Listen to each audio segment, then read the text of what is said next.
How's it going? Welcome to the live stream. Hope you're having a great day, great weekend, all that good stuff. Yeah, man. Woo. Cutting it close today.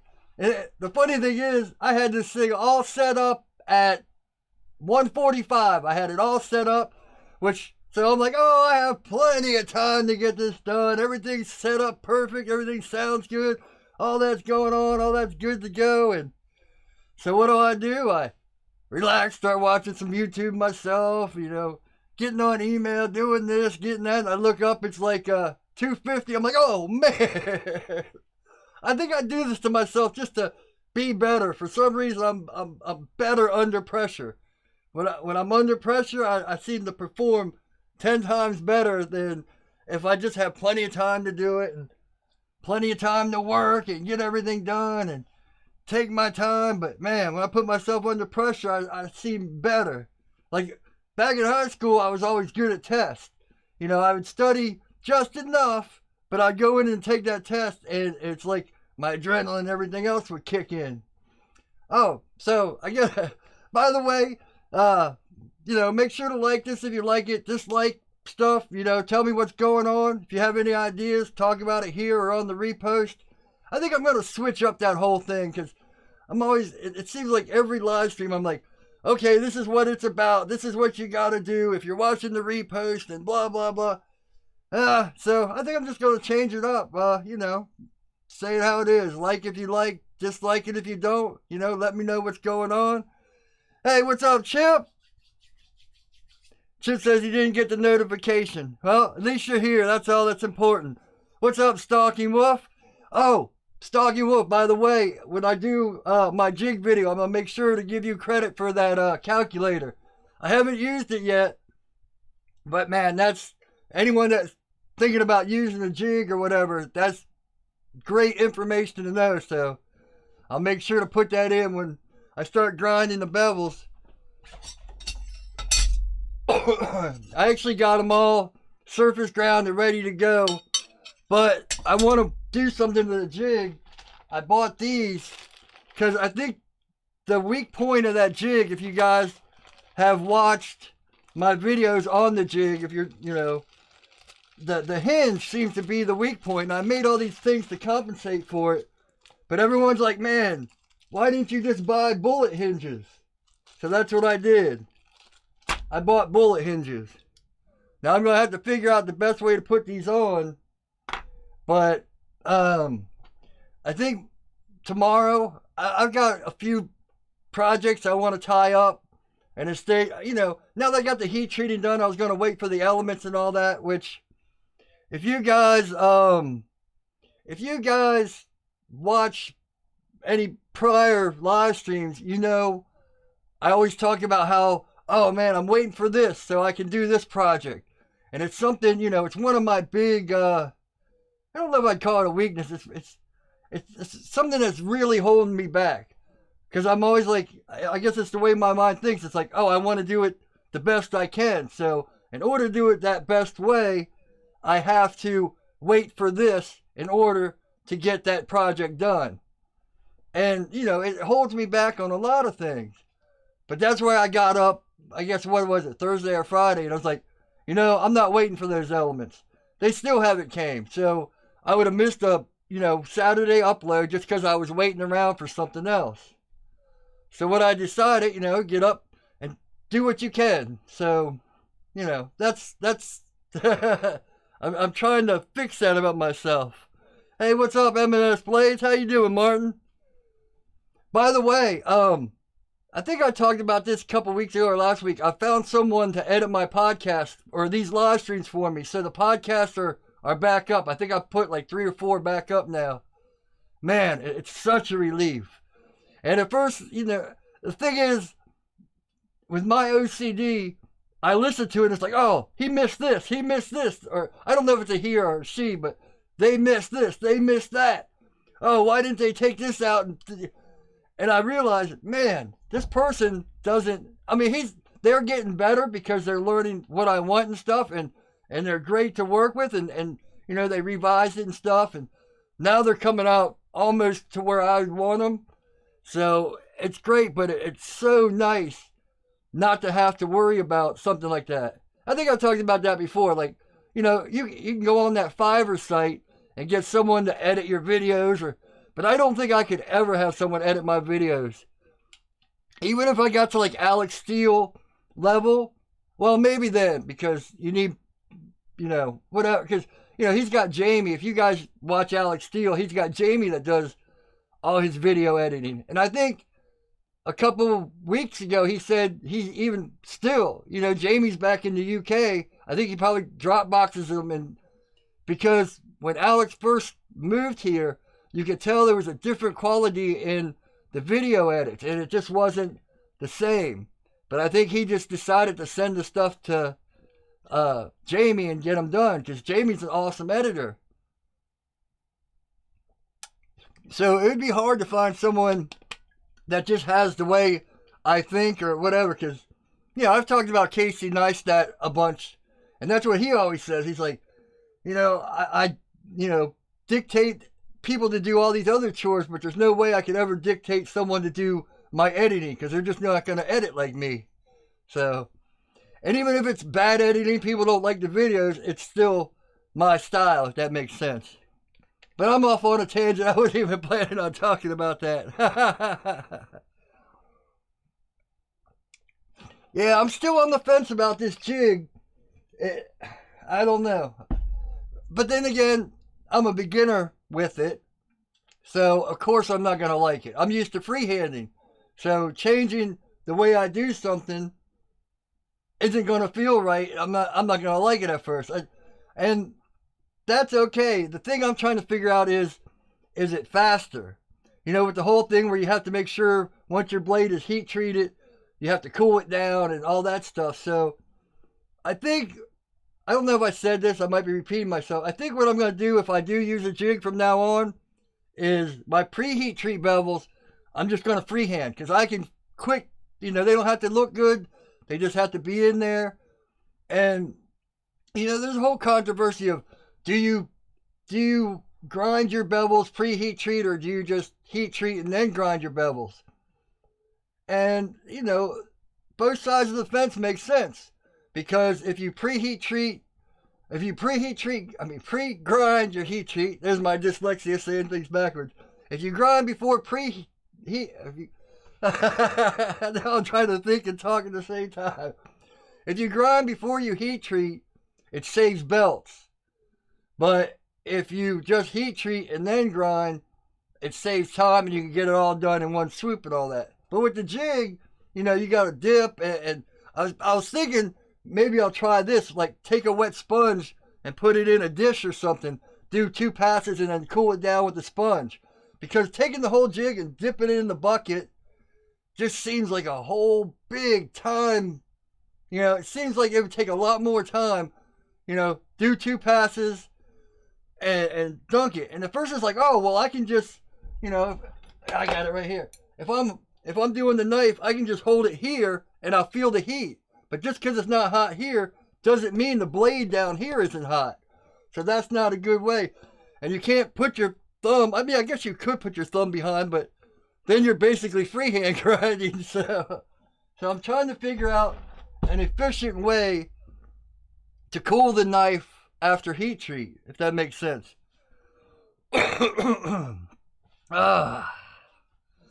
Whew. Stalking Wolf says he does his before heat treat. And Martin, M&S Blades, yeah, sometimes me too. I've rarely, the only time I think I did it, my bevels after heat treat was on that it was the Karambit. Because I wanted to see if a Hamon makes a difference if you preheat, if you grind it before and after, and it did. The bevel on the Karambit didn't come out. Not the bevel. The Hamon on the Karambit didn't come out nearly as nice as all the other Hamons. So, whew. I haven't even gotten on subjects here. I think I've got a solution to my hatred of hand sanding. Now, it's a theory in my head, but I think the main reason I hate hand sanding so much is not the process of hand sanding, but it's the because I'm looking down at what I'm doing, and it's straining my neck and straining my head, and this whole motion, it just, it's all tension in your back and everything. I think what I'm going to try to do is just get some 2x4s and maybe build like just a little platform, maybe this tall or something. And that way it'll raise up, and then put this, clamp this on it. And that way, the knives will be up here. So instead of hand sanding down, I'll be looking up and hand sanding. Or, looking straight and hand sanding. Because I think that's my biggest issue with it. Other than it's tedious and takes a lot of time. Which, is something I should start embracing. Because like I said 100 times, I'm always I need it done quick. If it's not done quick, I want to move on to something else. So, it's something I think I'm going to do. Now, there's this argument about knife making and, okay, you're spending so much time making all these tools and all these jigs and all these contraptions that you're not making knives. And I understand that because I fall in that trap too. But for right now, that's what I enjoy. I enjoy making things. I enjoy designing things. I enjoy not embracing, what's the word? Engaging. That's the word. Engaging my brain to come up with new ideas to make my workflow faster. Excuse me. So yes, it might take more time in the beginning, but man, if that speeds up production down the line, it's worth it. But I do understand where a lot of people are saying, because you can get caught up in always making new things, and that's me. I'm always building ovens. I didn't need to, after watching that heat sheet, I didn't need to build a second oven, but it's nice to have, and it'll speed up production down the line. I didn't need to build a horizontal grinder. I could do everything on the vertical grinder, but it speeds up my production, and it's one of my favorite tools. So, there's always that give and take. Chip, those sponges, those diamond sponges are good. I have them right here. But have you tried, you can go to Home Depot and get the same sponges that are just sandpaper, because these diamond sponges are expensive. You can get these, same from like 80 grit up to like, I think it's 320 grit. And it's the same concept. Same thing. They're for drywall and stuff. But I use them on my knives all the time. It's just not the diamond. So, diamond is good and it works for a lot of good things. But it seems like wasteful if you're using it to sand a knife or sand down things when you've got sanding blocks that would actually work. But,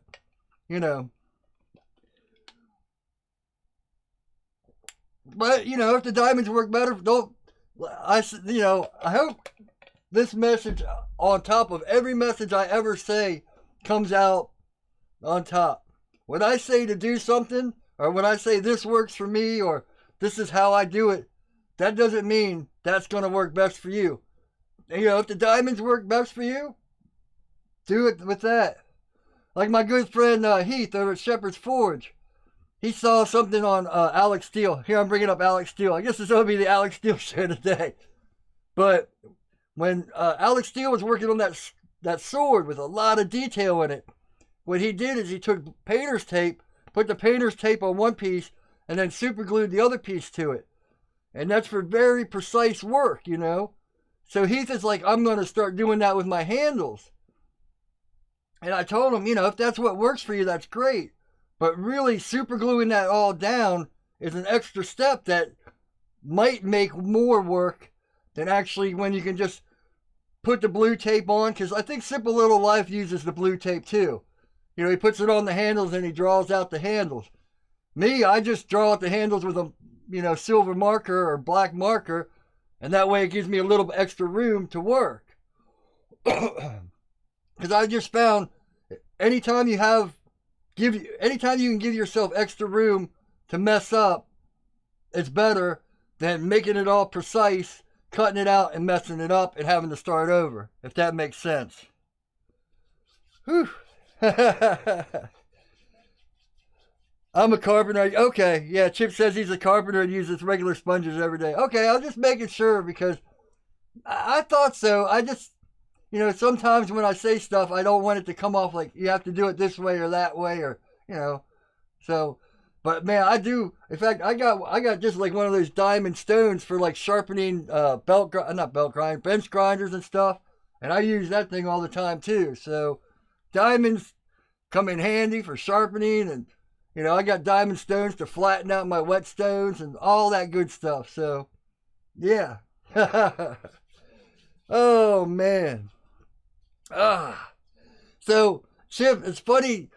I didn't even have this as a topic, but it's something you said in one of your emails to me, where you're like, "Oh, I got the variable speed drive up, and the grinder's working great, but my knife making hasn't improved, or something." I'm paraphrasing, and it's funny. And then Slavic Telly, if you guys don't know who Slavic Telly is, he does a lot of like CS:GO knives and stuff, and he blows up.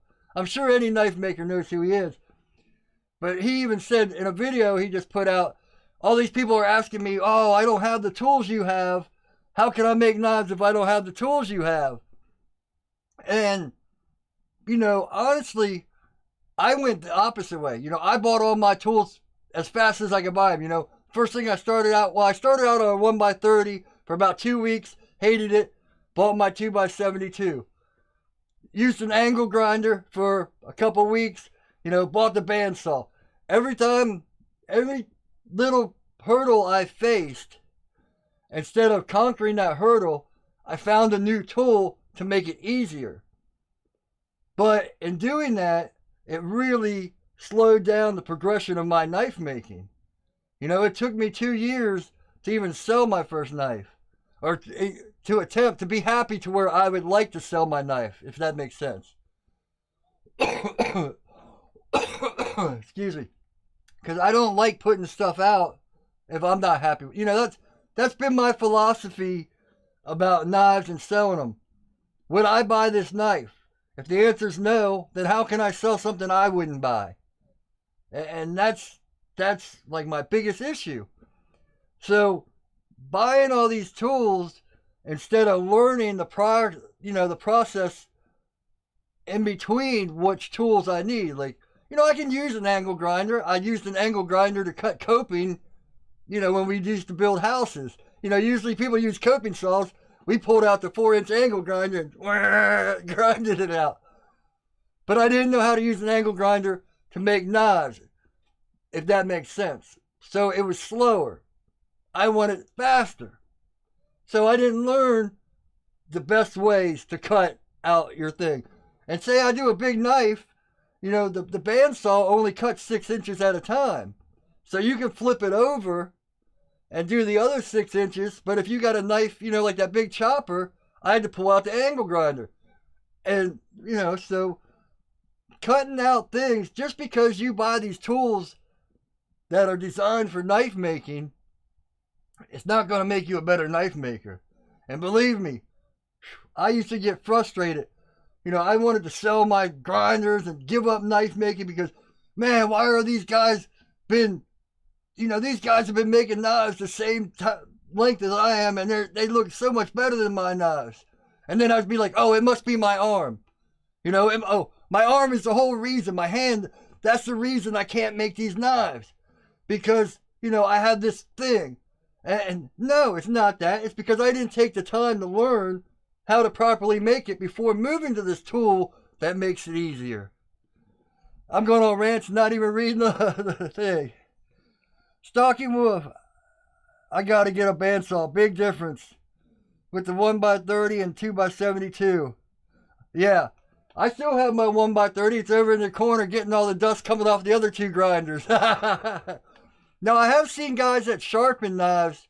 Once they get a 2x72, they use the 1x30 for sharpening. So, if you need it for uses, there's always uses, but But I told Chip this too. Man, after you get a grinder or whatever, a bandsaw, like that bandsaw, it actually seems pretty good.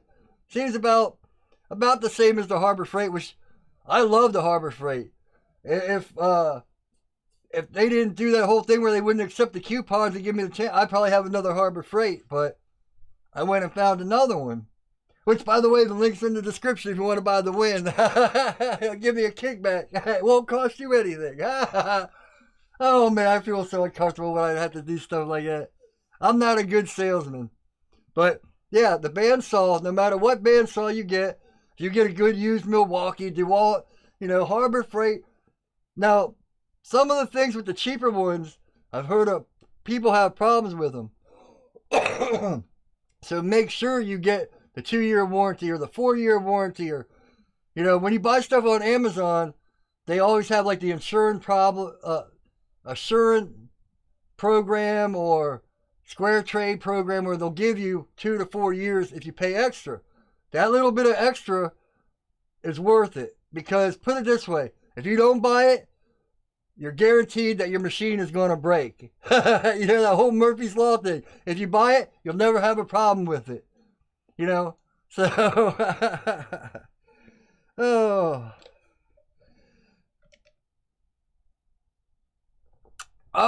speaking of stuff and reviews, I had a knife company contact me. I forget what they're called, but anyway, their knife, it was a flipper knife that kind of looked like a CRKT. It's a CK. My dyslexia aside, I think you guys know what I'm talking about. CKRT. Anyway, it looked almost like that, but it had like a carbon fiber handle and all this stuff. And they're like, and I had to laugh because the first sentence of the email said it all. We love watching your reviews on YouTube. Would you mind reviewing our knife? And you can keep it. Now, if you guys watch me, I've never done a review in my life. I don't do reviews. They're not my thing, Now, I'll tell you if I like something or not, but it's not like, here, let me unbox this, and here's this, and you know what I'm talking about. You see it on YouTube all the time. People get sent products, and they review it, and they tell you what they like and don't like. But I don't know if I want to go down that road. Yes, it's a free knife. But then the skeptical or cynic in me says nothing is free. Once you put this out, that's why I tell, even with this Win, it's like, okay, go to Amazon and buy it, but I'm not reviewing it. But make sure you get the 4-year warranty, because if something goes wrong, I might have to send mine back if it has the problems. So I don't like reviewing things and saying, oh, this works great or doesn't work great. It's a bumpy road to go. It's something that it's a fine line where, man, you tell someone to go get this product or whatever because you recommended it, and then all of a sudden they get one that's broken or bad, and it's something I don't want to put on my soul. Because I take things like that to heart. CRKT. Thanks, Chip. But I just had to laugh because obviously this knife company has never ever watched one of my videos. They obviously seen, I'm building subscribers, I'm building a following, whatever. But yeah, so we love your reviews. How would you like to review? It's either that or it's a letter that they've written and they just send it out to every, knife making channel, knife making Instagram page. You know what I'm saying? So I just got a good chuckle out of that because it's like, I don't do reviews. I mean, that was my first instinct. Not my first instinct. My first thing is like, a carbon fiber knife, a flipper, man, that would be sweet. It's like, wait a second. If something happened and, I don't know. Martin, my wife and kids just bought me 3 sheets of 1095, 3/16, 6x18 for Father's Day. Nice. Is it Father's Day? Or is next weekend Father's Day? If it's Father's Day, then happy Father's Day. Oh man, I'm bad with holidays. So, like Memorial Weekend, what 2 weekends ago, I didn't even say Happy Memorial Day because I completely forgot it was Memorial Day weekend. When you don't leave your house, you don't really you don't really adapt to outside social things. So, which is funny because I've talked about how I'm great on camera, but I'm really socially awkward, and I post a lot of things on like Facebook groups and stuff like that. And this guy's like, "Man, I love your videos." It's not like not YouTube videos. Like on Instagram and Facebook, I usually do like daily updates, like 5 or 6 updates a day of what I'm working on, some of my music, this and that. And this guy's like, "Man, you must be a riot at a party. It must be great to hang out with you." I'm like, "No, not really. You probably wouldn't like me if you saw me at a party. I'd be standing in the corner up against the wall, not saying a word." Oh, man. Which, man, if anyone's at Blade Show, whew, man, I'd love to go to Blade Show. But then I was like, would I really? Because, I don't know. Maybe that's just building up in my head. But, man, just seeing all the people and being around people and, people coming up to me and stuff like that's fine. But I think if someone saw me out in public, I'm a happy person either way, a pretty uppity person. But I don't talk to people unless someone talks to me first. I think I've said that before.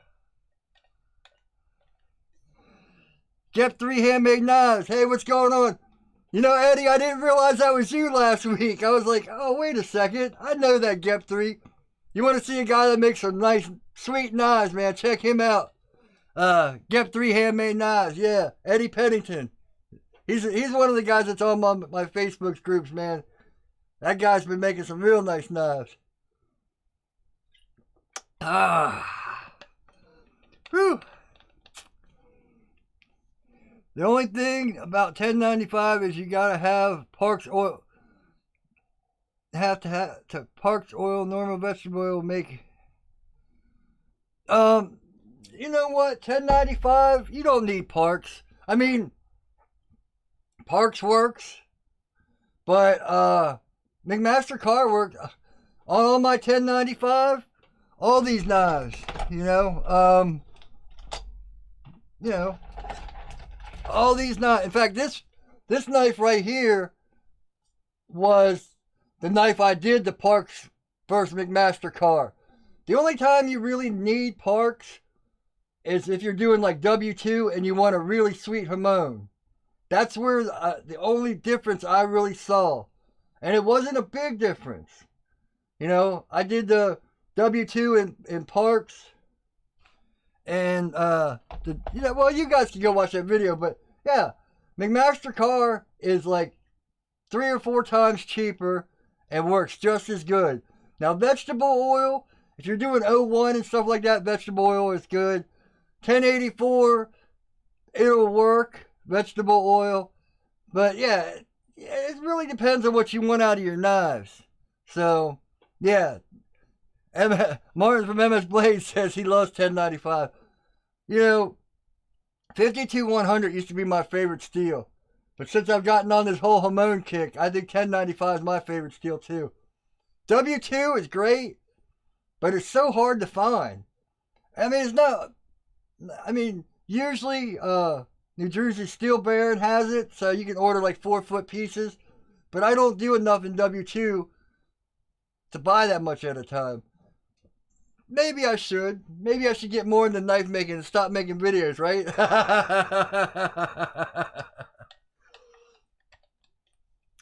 But, the funny thing is I'm saying all this about Parks and I just bought a gallon of it myself. So Parks does come in handy. But actually I've got 2 gallons because I got that 1 gallon in the small ammo box. The thing I don't like about Parks is its low flash rate. If you see me doing the Hamons and stuff with the McMaster car, I can hold the blade up and let it flame up. If you do that with Parks, the whole thing lights up. In fact, if you go back to that one video where I did that McMaster car parks thing, I had to get a wet towel, and luckily I had a wet towel around for stuff like that, but I had to smother out the whole thing.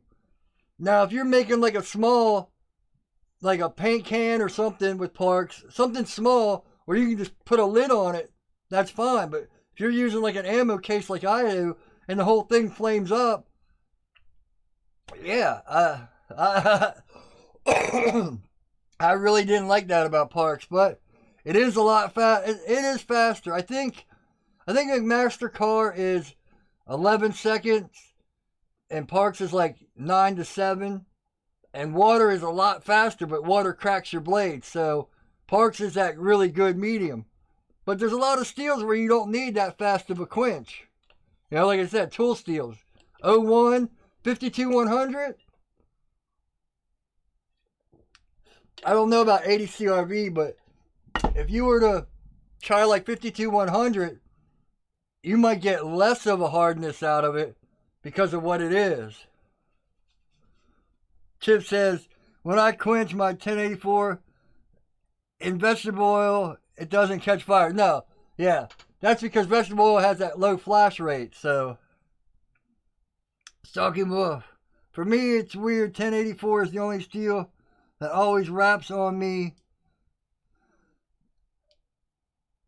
I can't read. I'm sorry. Anyway, I'm sorry. I'm trying to read here. 1084 is the only steel that always wraps on me than all the carbon steel I've worked with. Oh, warps. Is that... Sorry. Yeah. That's where that normalizing thing comes in and all that. But blades warp, you know, it doesn't matter. You could take all the precautions in the world and you will have a warped blade. So, hey, what's up, Cat's Cradle Forge? Haven't seen you in a couple days. Or I saw your video on the bridge repair. That's cool. My first thought, because you always show your house right by the highway, it's like, man, it's awesome to repairing that bridge, but how much does that keep you up and annoy you with all that noise? I meant to comment that and I got all carried away and I forgot to comment on it. But yeah, I've said this before. You guys, man, go check out Cat's Cradle Forge. I think the second channel now is where he does. But if you guys are into forging and like, oh, I don't have the right tools, man, that's the way. And Matt, you said your name like 3 videos ago, and I remember from like last year you said it. So yeah. That's, I was like, man, I can't remember his name. I'm horrible with names. It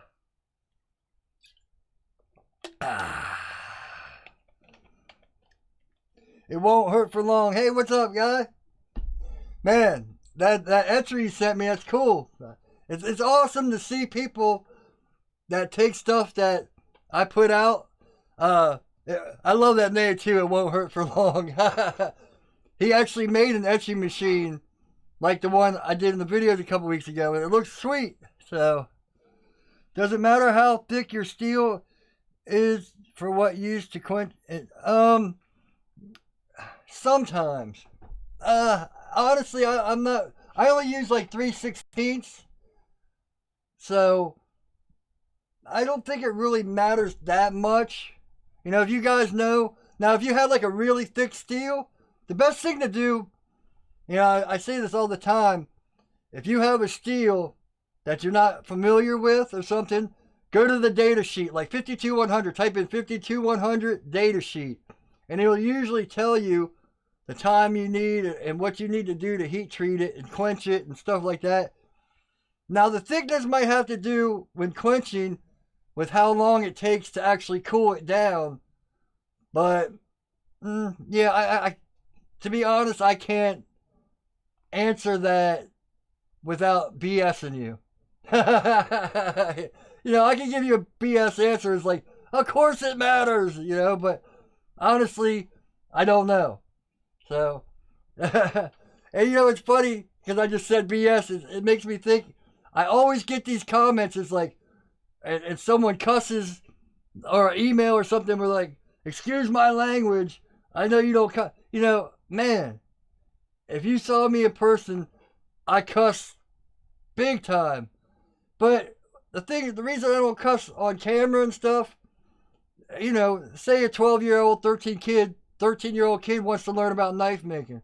He's sitting there watching my videos or watching this live stream, and all of a sudden his mom or dad walks by, and I'm like, F this, you know, oh, this, you know, cussing and all that. The parents are going to be like, you're not watching that. You know, that guy's... So, anything to discourage knife making and stuff like that, I try to stay away from. Now, if you were to hang out with me in real life, it's like every other word's the F word. So, but I try to be conscious of it on film, so... Chip in, it won't hurt for long. An honest man, thanks for the truth. Yeah, see, and I'll be honest, when I started out making knives and doing these videos, I did that. You know, I would take information I got off the forums and stuff like that, and I'd be like, this is how it goes, and this is how you do this, and this is how this works. But I never really put it through the test. And that's why I do a lot of these videos where I'm like, okay, well, let's test this. You know, will this work better if you do it this way or if you do it that way? Does it make a difference? And, you know, even with that normalizing in the last video, the only way to really tell if normalizing makes a difference is to heat treat the steel and cut it open and see the grain. But that's a project I do want to do, but I've got all these other projects I'm working on. So I went and I studied from an engineer's point. You know, I found a guy that, I think he does YouTube or something, but he was talking about the differences between annealing and normalizing from an engineer's point. And it had nothing to do with knives, and it had nothing to do, just, you know, when you anneal it, it's longer, it softens the steel, you know, but they're basically the same process, you know, completely different, but they each have different grains. So, you know, even though I didn't test it myself, I wanted to give that information, but I made sure to say where I got the information from. That, oh, I know this is why you do it this way, or I don't know what you... So, you know what I'm saying? Yeah, Chip, I haven't seen bootleg either. It's raining here, but it's probably not in Colorado. I was thinking, oh, he's got to be here. I know he likes to play golf on Sundays, so... Which is funny, because if you guys watch Bootleg Blades, you know, he's got the big old beard and stuff. I can just see this big old guy with a beard out there, swat! Yeah, man. Man, I haven't even got to the topic of today, which is life is a cliche. Which is funny because, you know, before my heart surgery and all that, I didn't do a lot. And I watched a lot of YouTube, but I never owned a camera and stuff. And I really, since like 2009, I got into this guy, Shay Carl, and like the Shay Tars and all that. And they made this company with a few other ones called Maker Studios. And like every big YouTuber went through them to put out their stuff. And then they sold that company, Maker Studios, to Disney for $500 million. You know, they had to split it up now. But he used to always say that, oh, happiness is a choice. Life is a cliche. You know, cliches are made because they're real. That's what life is about. Life is a cliche. And that's the key to happiness and all that. And, you know, I used to say, oh, of course, you know, of course you can say happiness is a choice when you have millions of dollars and a family and everything's working out for you. But bad things even happen to, you know, everyone goes through bad stuff too. And I didn't realize the actual deep meaning of happiness is a choice until after my heart surgery. You know, I can choose. It's not, okay, I don't want to be sad today, so I'm going to choose to be happy. It's more like, I'm sick of this depressed, worthless feeling. I'm going to choose to go out and do something. So that's the choice, not, oh, I'm depressed, so I'm just going to choose to be happy. And that never clicked into my brain until I started making knives. Started working so hard that I don't have time to be depressed anymore. So, man, it's, whenever you hear someone say, "Oh, that's so cliche," it's like, yeah, it's cliche because it works. It doesn't only, it wouldn't be cliche if it only worked for one or two people. That's why it becomes so cliche, because it's just a overall experience that works for everybody, if that makes sense. Well, not everybody. Let me retract that statement. It works for people that work it, I guess. Now I sound like I'm in AA or something. It only works if you work it. Oh, man. Chip, about bootleg blades. Hope he hasn't been cutting more trees. If you guys haven't seen that video, Bootleg Blades does it where I guess a tree fell down from a storm and he's up there cutting. I was just waiting for that ladder to kick out and him fall down, and like you see in every other video, but he's like, "Nah, I've been an experienced tree cutter, so I know what I'm doing." So, but man, I was just waiting for it. Oh, man. Whew. I think, so, one last topic. We've actually hit like the 40 minutes, so, and I'm rambling, going off on tangents, but, people that want to buy knives, man, when you become like a knife seller, and I'm sure it's for selling anything, but I'm not used to selling things. People are crazy. And this guy contacted me about the Karambit, And first, he kind of made it seem like, "Oh, I want to come by and look at that." And I'm like, "Well, where are you?" I'm in the D.C. area. He's like, "I'm in Indiana." I'm like, but anyway, so I'm like, he's like, "How much for it?" I was like, I just threw out a number. I was like, this way I don't have to do pictures and blah, blah, blah. I was like, $150. It's yours. The guy got all excited. And, he's kind of like talking like, he definitely wanted to buy it. And just boom, boom, boom, boom, all this and all that. And, and when I kind of got down to like, you can't come by and see it because we're 2,000 miles away or whatever. But he still seemed real interested. And then I was like, "Oh, well, shipping's $10, which it would probably be like $12 to ship it. But I was like, $10 extra for shipping." Didn't hear a word back from him. Haven't heard from him since. So this guy wants to spend $150 for a Karambit, but won't spend $10 to ship it. I mean, it's like, well, "Hey, what's up, Aaron? The family AK? What's going on?" You made it. Oh, man, I think I talked about the guy that kind of got me into knife making, how he buys and sells knives all the time, and like he would buy like 3 or 4 Microtech, like Striders or Marfiones that are Microtech. They're not customs, they're made. I can't think. Anyway, so he would buy those and sell them to get his own custom and keep it. Like he sold like 4 or 5 Microtechs and Striders and all that, and finally got his like holy grail knife, which was like $1,300, which he's not selling. But he used to tell me all these crazy stories. And I think I was talking about this before. And it's like, man, these people, they want to make $20 a week payment plans or $15 a week payment plan on a $500 knife or something, and they'll contact you and they'll get you all psyched. It's like, "Man, I want that knife. I want that. Man, I'm going to get it, blah, blah." And then when you're like, "All right, well, here's my info," and they never, it's just like, man, it's like, phew, dealing with customers is crazy. Which reminds me, I still have to take pictures of my other knives. I don't have pictures of the Karambits or the other 2 knives that are ready.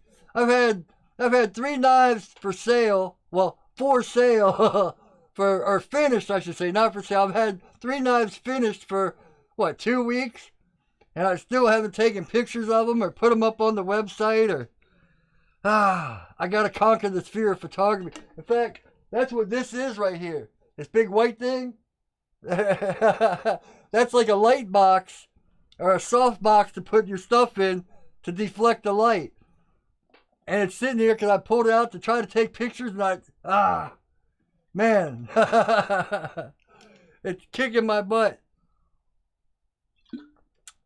Stoggy Wolf says PayPal. Yeah, that's what I was talking about. Like, you send them your information. Like, here's my PayPal address and all that, and you never hear back from them.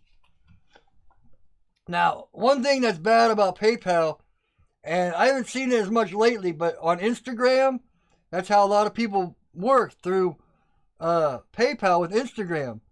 And I see a lot of guys every once in a while that they'll put up the guy's picture and be like, do not sell to this person. Because the unfortunate thing about PayPal is they go with the customer. So say a guy buys a knife from you, $300-400, and then says, oh, something's wrong with this. PayPal will refund them their money, and you're just out.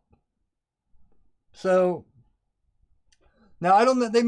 I haven't seen a lot of people doing it lately, but it was a big scam for a while on Instagram, where people were just, sending people knives, and all of a sudden, bam, the person would be like, file a complaint, and the guy would lose their knife and the money. But like I said, hopefully PayPal has fixed that. So, but it won't work for long. No Walmart credit. I wouldn't be surprised. Believe me, it wouldn't surprise me a bit. Do you take food stamps?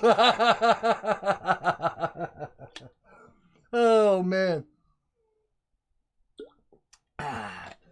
Yeah, so, but that's one thing good about, like, on Instagram, the knife community. They usually try, that's who it was. What's that guy's name? I can't think. He makes awesome knives. They're like $1,000 knives. And someone did that to him. And he lost it. Dalibor Knives. If you don't know, go check out on Instagram, Dalibor Knives. Man. That guy makes some fantastic knives. $1,000 knife. He lost the money and the knife because someone filed a complaint. And stuff like that. So, man, but people that do stuff like that,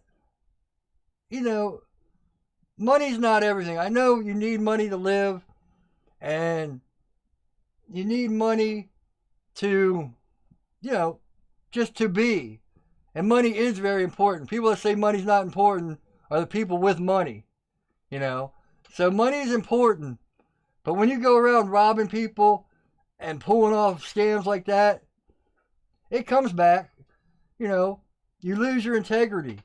And money's important, but integrity, to me, is a lot more important than money. It just is. Your whole worth is your integrity. Who you are as a person is your integrity. Money comes and goes. You can be broke, you can be poor, you can be the richest person in the world. The stock market collapses and you'll be poor the next day. Money comes and goes. Integrity doesn't. If that makes sense. So, all right. We've made it to like 50 minutes, so excuse me. I've been ranting. I think I got to like 3 of my topics, but that's all right. I'll save them for next week. Oh, I even forgot this one. I was going to start out saying, I'm sorry for missing last week, or I was going to apologize for missing last week, but there was nothing I could do about it. Imagine this. I had everything set up. Everything was perfect. Good to go at 2:30. I had everything checked in, dialed in. Came down here at 2:55. Turned everything, got everything. Turned on. YouTube is dead. The whole YouTube network crashed worldwide. Well, I think there was a few people that got it and didn't. So it's like, I can't apologize for something that's not my fault. Yeah, YouTube just, 2:55. My live stream's at 3.